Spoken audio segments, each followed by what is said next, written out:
Hey guys, welcome back to the Wall Street Bull. Anthony here. I hope you're all doing well and staying positive out there. It is never a dull and boring moment in crypto and finance.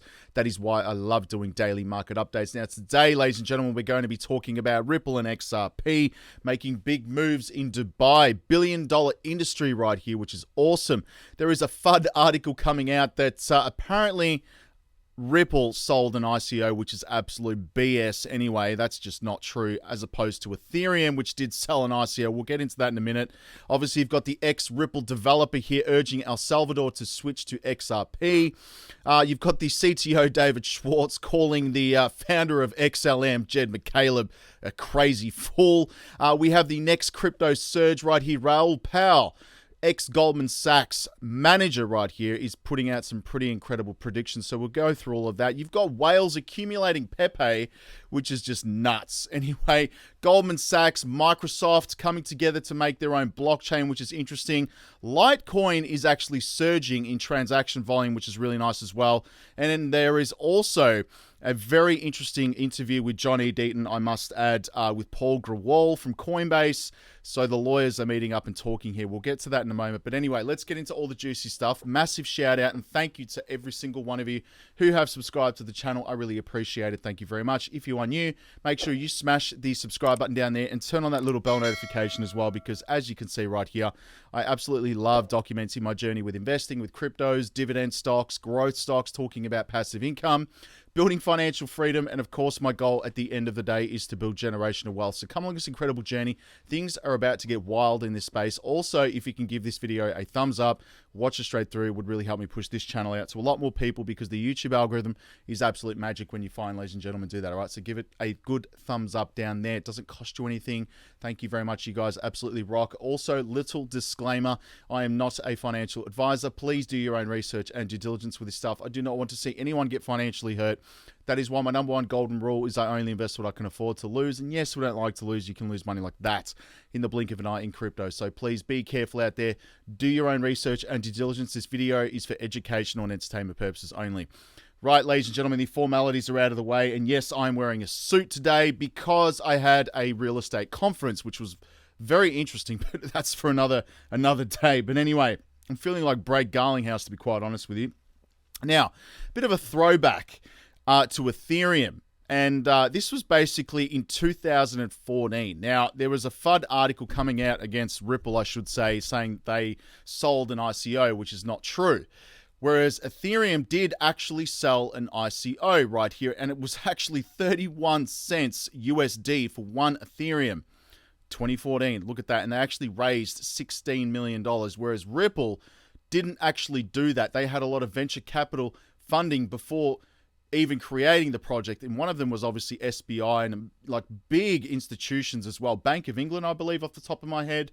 Anyway, so there you go. So that whole thing with Ripple selling an ICO is absolute BS. Now, these were the altcoins up in my portfolio today. We had Ravane, CKB, Novos Network, obviously Acro, Pitbull as well, which is just a gamble. Do not go buy that. And of course, CFX is a new one in my portfolio that I literally only added a few weeks ago. Anyway, let's go to Coinspot, have a quick look at the prices here. I'm not going to go through all of them, just my favorites, obviously. Now, again, there is a referral link below for this. Please feel free to use it. You will get $10 in Bitcoin. And of course, with this stuff, do your own research. Now, all the prices you see here are in Australian dollars and everything else set to US dollars, because I'm catering for everybody around the world and my Aussie fans. Now, Bitcoin sitting at $41,000 today, which is, up 0.07%, not that big a deal, and I'm still very bullish on Bitcoin. I honestly believe it will go to $1 million US in the next 5 to 10 years. It's inevitable. Banks are collapsing around the world. Financial institutions are collapsing. ATMs are closing down everywhere. People are not trusting in banks at all.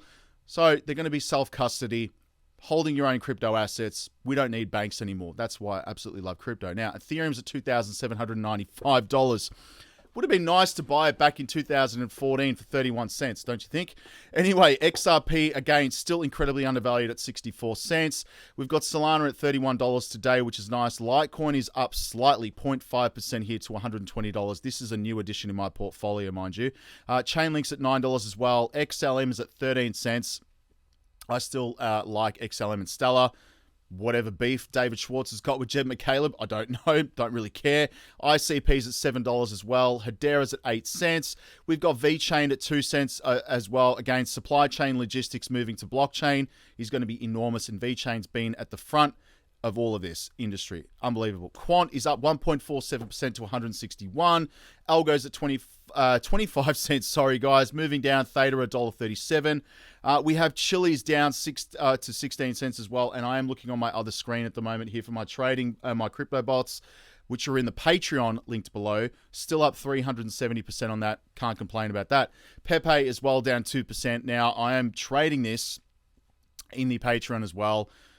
It is down. Whatever. Let's see where that goes. Some other favorites, of course, are Casper. I did buy this the other day. Dollar cost averaging, of course, 7 cents. And, of course, IOTA, 27 cents. And XDC at 5 cents as well. Very, very bullish on XDC. It is going after trade finance. Now, let's go to crypto bubbles. And, yes, I have the Wall Street Bull University linked below. Again, I put up all my buys, my sells, my trades, my crypto trading bots, my trading indicators as well. And more importantly, my dividend investing, which provides passive income every single month, and that is growing nicely. So that is all in the Patreon linked below. Join up. I love talking with everyone in there, mind you, as well. It's a lot better than Discord when you've got like 20 or 30,000 people trying to talk. It's just madness. So join up. Link is below. Now, crypto bubbles. Let's have a look here. And this is all in US dollars, just to clarify. Luna Classic is making some moves, up 8.1% as well. I did buy this when it completely crashed, when Terra collapsed, obviously. You know, the whole thing with Do Kwon. Anyway, it was a $100 asset back then. We will, obviously see where this goes. And he's no longer involved with the crypto project either, mind you, as well. But 8.1% is insane. Let's have a look here. Carver, 9.3 on the day right here. And, of course, 9.6 on the week. Currently trading at 83 cents right now. I'm not invested in Carver. Now, we've got Bitcoin SV up 6.2% today, 18.5 on the week. $39, not interested in Bitcoin SV. Now, again, there are still incredible buying opportunities. As I keep saying, everything that I'm seeing here right now is down 80 to 90% anyway from when I was, dollar cost averaging into these, apart from Bitcoin, which I bought in 2016. So, moving on, ladies and gentlemen. Now, this is a really interesting article here. I'm getting into this stuff, but Ripple and XRP go big with massive expansion in billion-dollar Dubai and MENA markets. No matter what the SEC and Gary Gensler think, they don't give a shit, basically, what the SEC and Gary Gensler does. I mean, honestly, they're making moves globally, internationally. Every other country around the world sees XRP as a commodity and not a security. The only country is the United States.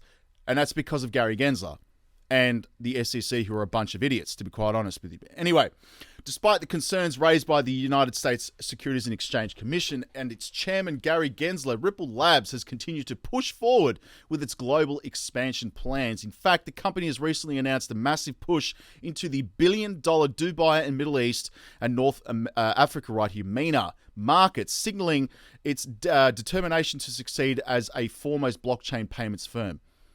Absolutely bullish. I love this. And in recent years, Ripple has been on a mission to expand its reach beyond the United States and into global markets right here. One of the areas which the company has been focusing its efforts on is the MENA region, and obviously which includes countries like Saudi Arabia, United Arab Emirates, and Egypt. I'd love to go to Egypt, by the way. And this region has shown significant potential for growth in the fintech industry, making it an attractive destination for companies like Ripple.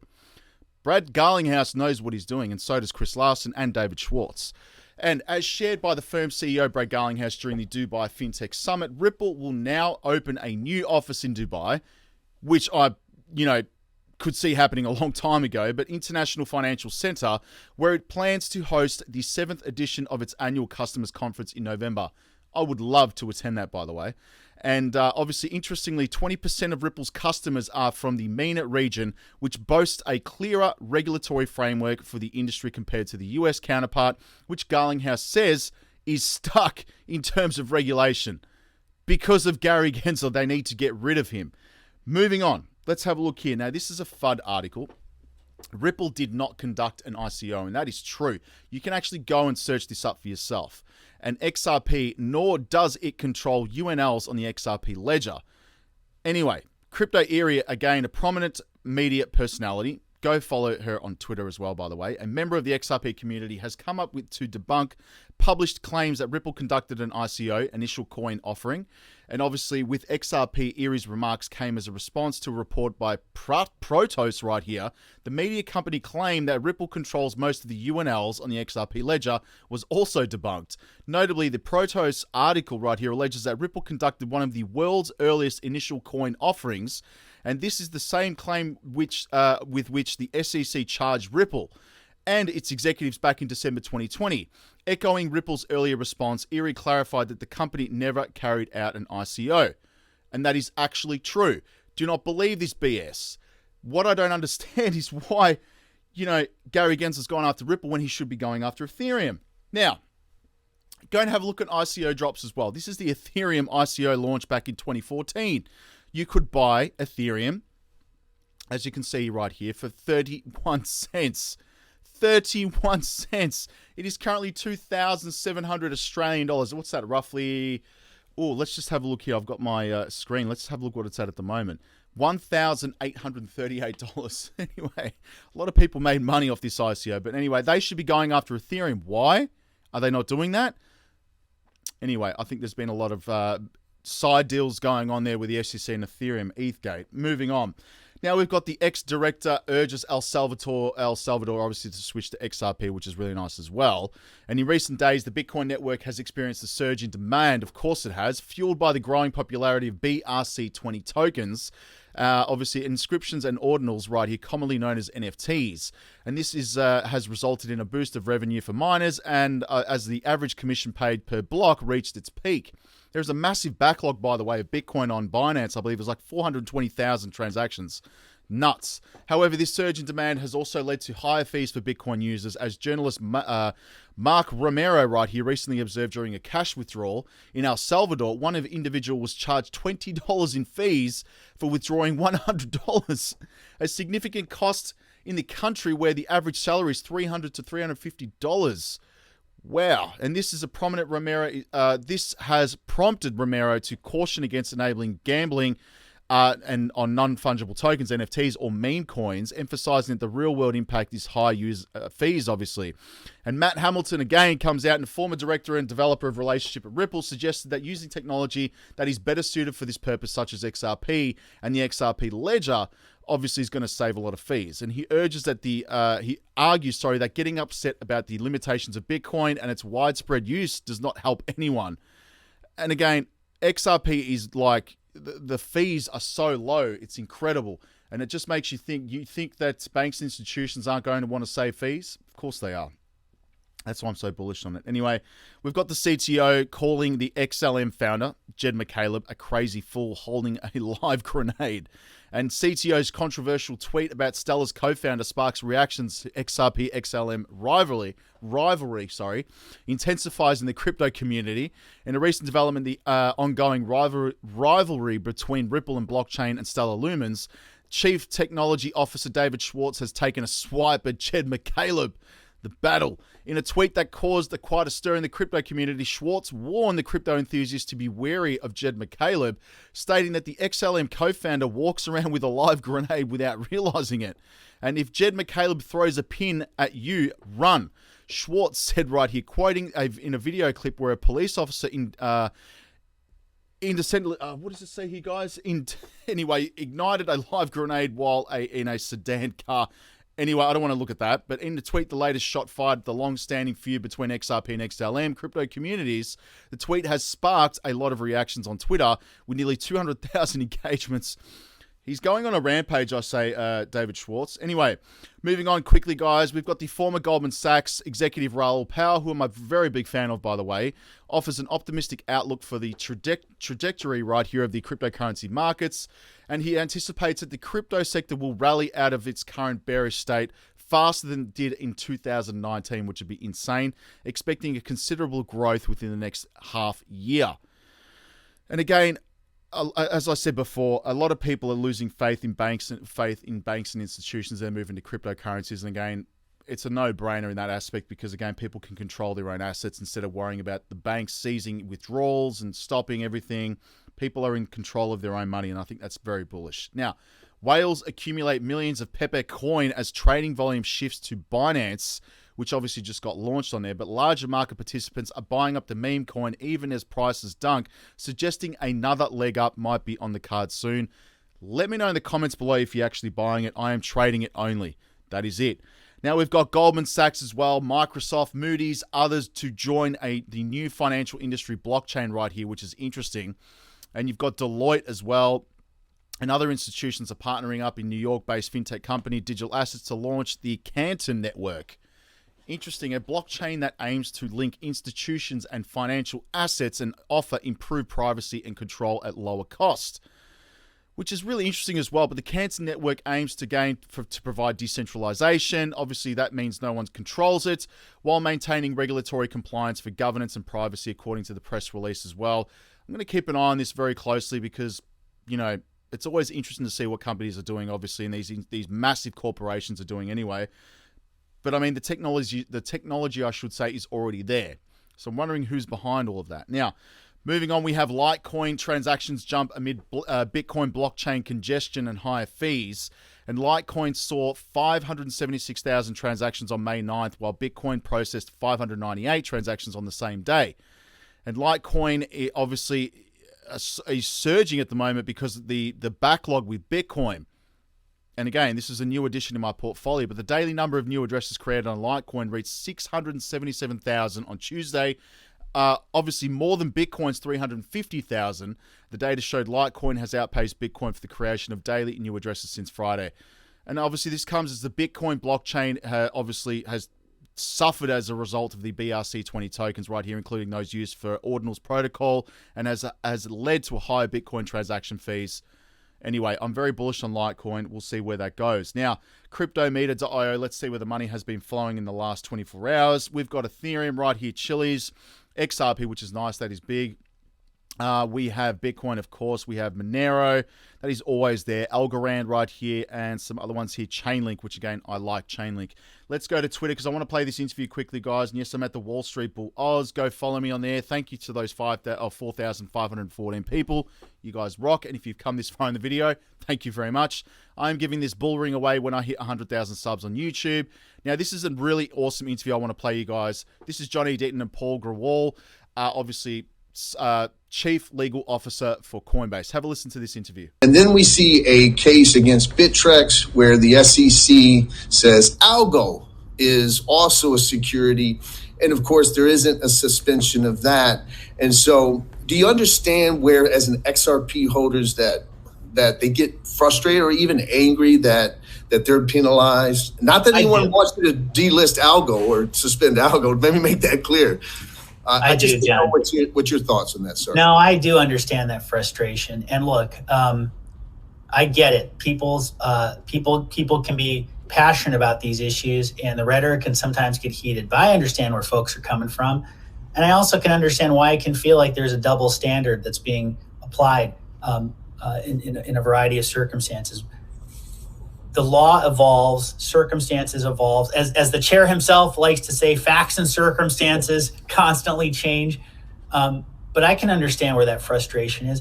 At the same time, I want your listeners and followers to understand we are committed to applying the law and standing up for the rule of law for everyone, including holders of XRP. It's one of the reasons, John, that we submitted an amicus brief in the case against the Ripple defendants, in order to support one of their particular defenses, the fair notice defense that was raised, which I think ultimately is something they could and should win on at trial if it gets to that. Others spoke to some of the other issues, including the secondary markets point that you've raised and been such an articulate voice on now for many, many months. I think the main point, John, for all of us is that this is a team sport we need to play. We're up against the most well-resourced adversary on the entire planet. That's the United States government, and in the form of the Securities and Exchange Commission. We've seen now, as you've highlighted, they're not above misstating the law and offering assertions without support if it helps them achieve their objectives. Again, I don't question the motives of the staff, but I do think there's some powerful political forces here that require that we all work together, that we find our common ground, and that we claim our government back for ourselves and not allow this, one single part of this one regulator to run roughshod over something we've worked 230 years for as a country. There you go. Very interesting interview. It goes for like 40 minutes. So thank you, Digital Asset Investor, for that one as well. Now we've got, moving on, obviously, Bill Morgan right here. Thank you for this tweet. Liquidity Hub now officially open for business, but without XRP. That is probably because of the case going on with the SEC at the moment. Now, again, this is the full video from Johnny Deaton and Crypto Law. Go and have a watch of that. It's very interesting. We've got Bittrex again filing for bankruptcy 1 month after delisting Bitcoin SV, which is interesting as well. With Fear and Greed Index is sitting at 52 right now, so we are neutral. I take this as a buying opportunity. It's not financial advice. And this is why I would never use Bitcoin to buy a coffee or anything like that. I would never use my cryptos apart from a stable coin, USDT or USDC, to buy a coffee or whatever. But went to buy a $3 cup of coffee. Bitcoin ended up paying $78 with fees and had to wait 6 hours for the transaction to go through. Anyway, I would never do that, just saying. And Johnny Deaton, legend right here, I'm going to end up on this, but can we get something straight? Digital assets themselves are not securities any more than an orange, for example. Where Chemna right here, or chinchillas were in the Miller versus Chinchilla, or Condos were in the SEC real case right here. Crypto assets can be sold as a security. Go and have a look at that tweet. It's very interesting right here. And we've got Shiba Inu might release its cold wallet this week. Keep an eye on that. Now, there are obviously Ripple plans to expand in Dubai right here. And again, I'm not going to play this because it's going to go for too long, this video. But go and have a watch of that on my Twitter page. It's very interesting and fascinating.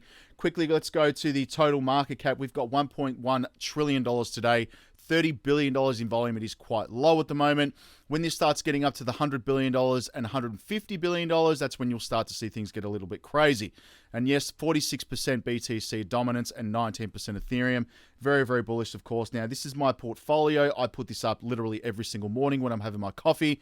Go join up right here.